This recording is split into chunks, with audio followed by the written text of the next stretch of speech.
Today I'm sharing 7 interior design tips and tricks, plus the biggest decorating mistakes you'll want to avoid if you want your home to look like you hired a designer. These are simple, beginner-friendly tips that will instantly elevate your space and make it feel high-end. Hi, I'm Nikki D, a formally trained interior designer, and today's video will help you create a designer look without the designer price tag. Make sure that you give this video a like if you've made one of these mistakes. There is no shame or judgment. We've all been there. And make sure that you subscribe for new videos every Sunday. Let's jump in. Tip 1. Don't choose your paint color first. Let's start with one of the most common mistakes I see, which is choosing your paint color first. I know it's tempting and paint seems like an easy place to start, but here's the truth. Designers never choose paint first. You want to create the overall look and feel of the room before choosing your paint color. Otherwise, you'll be designing your whole space around an $80 gallon of paint instead of the $6,000 sofa that you love. Paint should support your design vision, but not drive it. Here's how to choose your paint like a designer. Once you've chosen your main furniture pieces and collected swatches for your sofa, rug, or any large items, then it's time to think about paint. Step 1 is to go to the paint store and grab strips for any colors that you think you might like. Don't overthink it yet. Step 2 is to look at them in your actual space with natural light, artificial light, and beside your fabric swatches, tile, countertops, and flooring. Step 3 is to narrow it down to 2 or 3 favorites. Get rid of anything that clashes with your swatches or feels off in your space. Step 4 is to buy small samples of your top colors and paint them on white cardstock or a sample board that's around 11 by 14 inches. You can also purchase peel and stick paint samples from Samplize, but those should be placed on cardstock, not directly on your walls as well. I'll put the link to shop Samplize in the description below. Avoid painting the swatches or just putting them directly on your wall because it's not going to give you an accurate read unless it's at least 5 feet by 5 feet. And even then, you can't move it around. Step 5 is going to be to let the paint dry completely so that you can see the actual color. Step 6, look at your sample boards on different walls throughout the day. Hold them vertically with white behind the board so that you're seeing the color as it will look once it's on the wall. Don't just lay it flat on a table because that's not how it's going to look on your walls. Once you've looked at all the samples in your lighting conditions and compared them with the other finishes, that's when you make the final call and confidently paint your room. If you've ever painted a wall and regretted it later, hit that like button so that we know we're not alone. Now let's move on to tip 2. Which is always order the free samples. This might sound simple, but it's one of the biggest designer secrets. Always order the free swatches. Most stores offer anywhere from 5 to 12 free fabric samples, and I highly recommend you take advantage of this.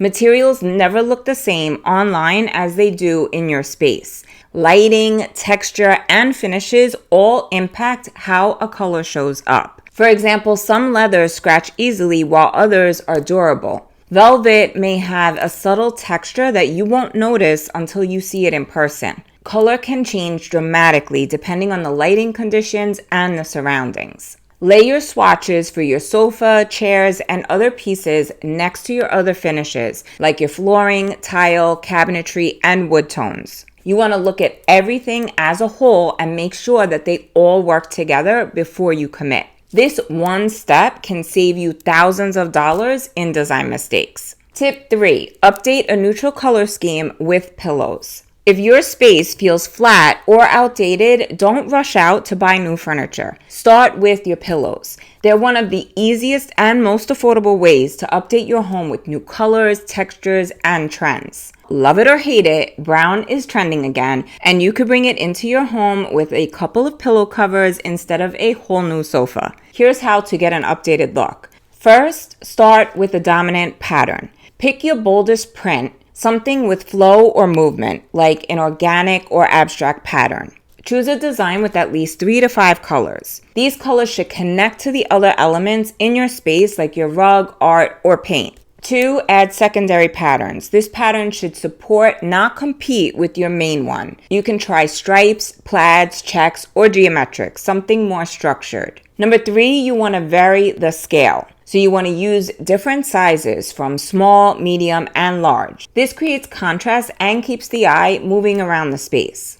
4, stick to a color family. Your patterns don't need to match exactly, but they should relate. Pull 1 to 2 colors from your dominant pattern and then repeat them. 5, ground the look with solids. Solid pillows help break up patterns and keep the arrangement from looking too busy. But don't go boring. Choose textures like boucle, fringe, or linen to add depth. 6, match the fabric vibe. Casual with casual, formal with formal. A quick formula to make it foolproof is to mix 1 solid, 1 large scale pattern, and 1 small scale pattern. So which of these 3 tips are you going to try first? Let me know in the comments below.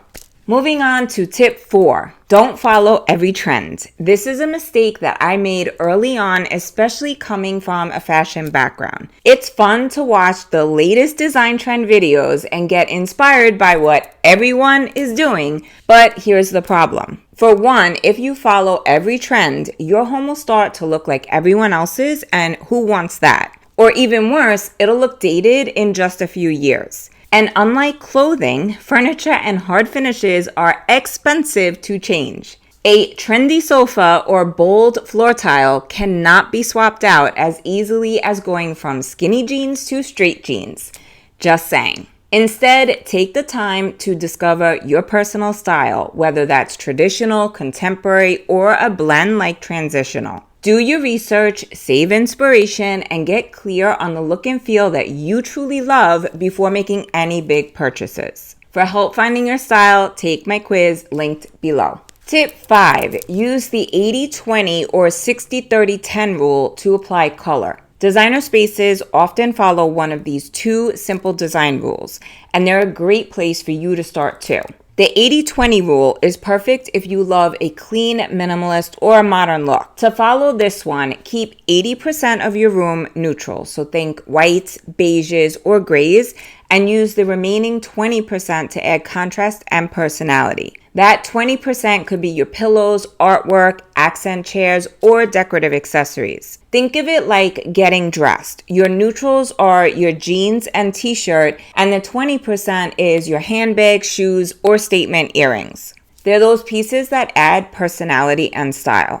The 60-30-10 rule gives you a bit more structure if you're working with more than 2 colors. Here's how it breaks down. 60% is your dominant color, so that's usually going to be something neutral, like on your walls, rug, or big furniture pieces. 30% is your secondary color. It adds contrast through things like chairs, curtains, or bedding. And the final 10% is your accent color, the one that brings energy and draws the eye, like in your pillows, vases, or art. Here's an example. This neutral living room follows the 60-30-10 rule. 60% is ivory, beige, and gray, used on the walls, sofa, and rug. 30% is black, which adds contrast through the side tables, art, and pillows. And 10% is gold, found in the lighting and decor that carries your eye around the room. These aren't hard rules, they're just super helpful guidelines to keep your space feeling balanced and pulled together. Use them as a starting point and tweak as you go. Which one of these rules fits your style more, the 80-20 or the 60-30-10? Let me know in the comments below. Tip 6, create a focal point. Every room needs a star of the show, that one feature your eye is instantly drawn to the moment that you walk in. It could be a fireplace, a bold piece of art, a chandelier, or even a beautiful headboard. Designers use what's called the principle of emphasis to create visual drama. Think of it like a spotlight. It guides the eye and makes the space feel more intentional. So how do you create a focal point? First, you're going to choose your star. Pick that one standout element that you love. Think about what makes sense for the function of the room. 2, let it shine. Use contrast, placement, or lighting to highlight it. Most importantly, don't overcrowd it. Your focal point needs breathing room to truly stand out. Some examples of this in your living room could be your fireplace, artwork, or a chandelier. In your bedroom, it could be a headboard or a styled window seat. In your dining room, it could be a pendant light or a dramatic centerpiece. Keep it simple, keep it intentional, and let that one element take center stage. Tip 7. Use space wisely. Designers don't just focus on furniture, they focus on space and how it's used. There are two types of space. Positive space, that's anything filled with furniture and decor. Negative space, the open areas that allow a room to breathe. Getting the balance right is key. Too much furniture, the room feels cramped. Too much empty space, it can feel cold or unfinished. For example, a glass coffee table feels light and airy. It visually takes up less space, which makes it perfect for smaller rooms. But in a larger space, a solid, heavier coffee table adds more presence and helps the room feel grounded and cozy. And here's a big design tip, which by now you probably already know. Always measure and create a floor plan before buying furniture. This helps you to avoid costly mistakes and gives you the confidence that everything will fit and function like it should. For help getting started, download my free floor plan PDF linked below. It'll help you map out your space like a designer. And if you're ready to go deeper, make sure that you check out my course, Designer Home 101, where I walk you through how to find your style, plan your space, and create a high-end look you'll love without the high price tag. My friend, you've got this. And that's a wrap. I hope these 7 interior design tips and tricks save you some stress and help you create a space that feels high-end. For links to everything shared and a full recap, make sure that you head to the blog, which is linked below. And if you found this video helpful, don't forget to give it a like, share it with a friend, and subscribe. It really helps the channel grow and reach more design lovers like you. If you want more design inspiration, watch this video next. Love you all so much, and I'll see you next Sunday. Until then, happy designing. Ciao.